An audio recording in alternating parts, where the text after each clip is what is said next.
So, my life gets crazy with Brooke and Blake and a husband that works 80 hours a week. And I decided to start my own business on top of it, which is insanely crazy. But thanks to the Iowa Clinic, they made it easy to see my doctor. And when I get there, she listens. So I feel like I have a partner. And before you know it, I can get back to my crazy, busy, insanely busy life where I have a busy business, busy husband, and busy twins. Oh no, where's Brooke? There she is. Care how you want it. Visit iowaclinic.com. Awesome. What's going on? It's the Cyclone Fanatic pregame show. Game day. Finally here. Who else is fired up? Thanks to our sponsors, the Iowa Clinic, of course. They've been our presenting sponsor of Game Day for years now. And also an associate sponsor this year, farmstorymeats.com. I've told you guys about them forever. They are one of my favorite companies based out of Ames. Farmstorymeats.com. It's like one of those subscription things, but it goes right from the farmer to you.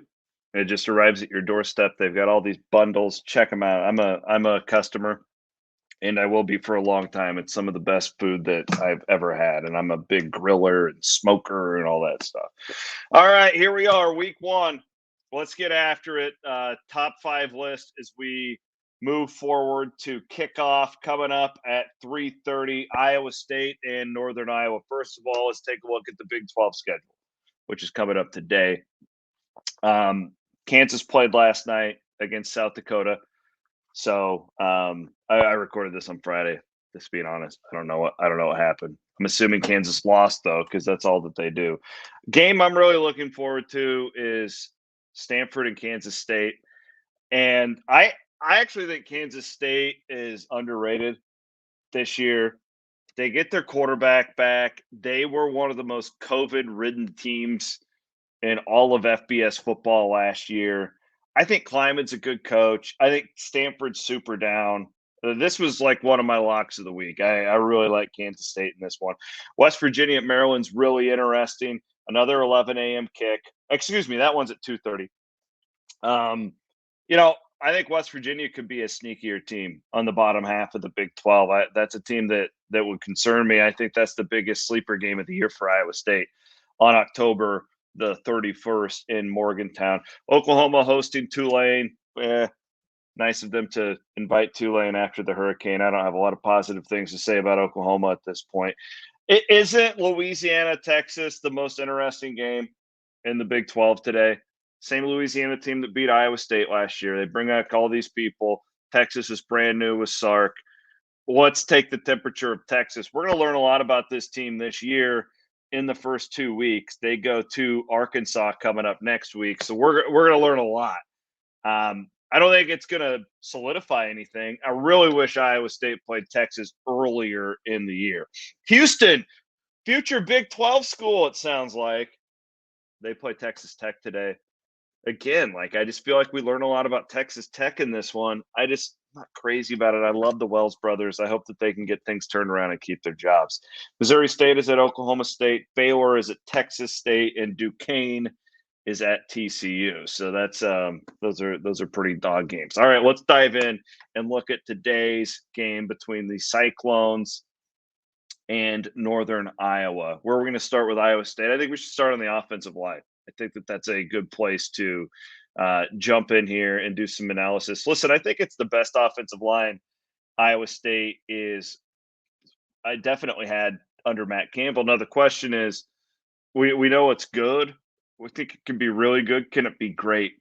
And what are these rotations like today?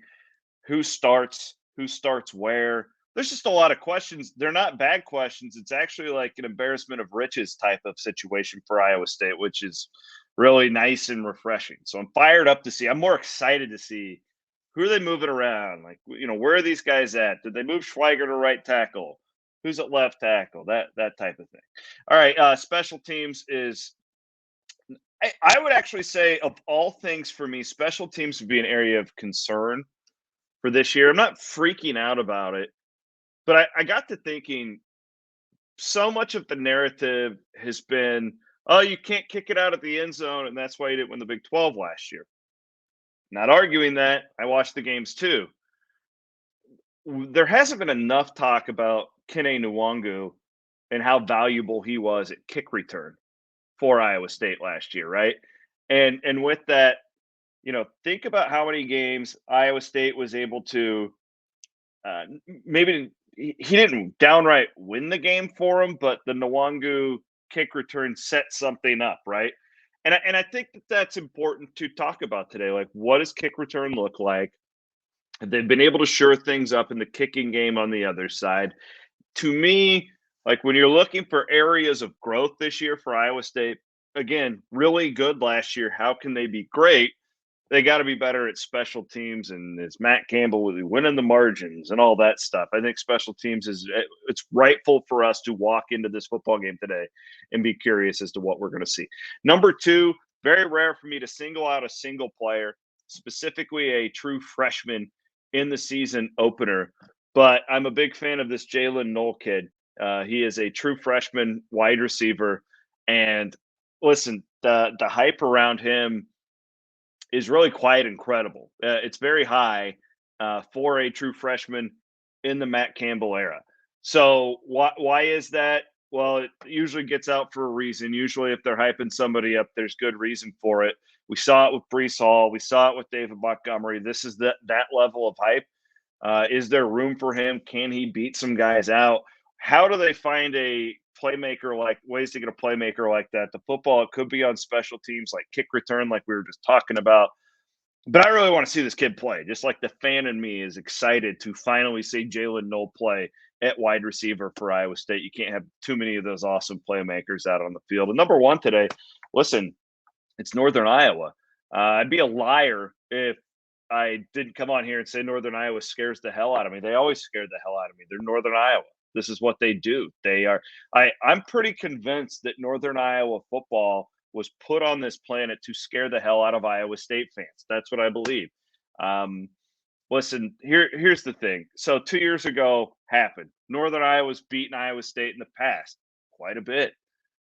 Not denying any of that. I think the one thing that people aren't really focusing in on because we have recency bias, and I get it, it's natural. Iowa State's a top 10 football team, right? I had a guy call into my radio show this week. He was a Northern Iowa fan, and he made a great point. He goes, man, we got all of our starters coming back on that defense that went 3-4 in the spring season of the FCS. Like, we're loaded this year. We're going to be ready to go. I don't doubt that. Yeah, Iowa State has all their starters back, and they won the Fiesta Bowl, right? This is a different level of Iowa State football than any of us have ever seen before. So, right, like that's where I'm at. Like, so why is the point spread 31 points? That's why. This is a different level of Iowa State. Northern Iowa is still really good. Northern Iowa is still going to be fired up. They're still going to want to beat Iowa State today. But because of where Iowa State has escalated the program to, that's why the point spread is what it is. We'll see if the odds makers are right. But nonetheless, I don't know of a single Iowa State fan that can go into a game against Northern Iowa and truly be comfortable. We can't, because we've been there and we've done that and we've seen too much out of the Purple Hawks. Sorry, I had to go there.